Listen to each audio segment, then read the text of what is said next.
Hemos trabajado también con herramientas analógicas propias de la técnica del grabado y también las hemos complementado con herramientas digitales que son las propias de nuestra época.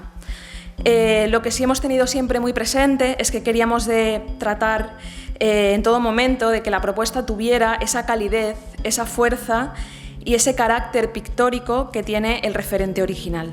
El que hem fet és adaptar el Dia de la Província a la realitat vigent, adaptar sense que perga la seva essència, que li va donar carta de naturalesa, li va donar acta de naixement. Per això, este 2021 tindrà lloc l'entrega en el Paranimf de la Universitat Jaume I. Ja sabeu que estem en esta situació excepcional i n'hi ha que mantenir les distàncies de seguretat, de prudència.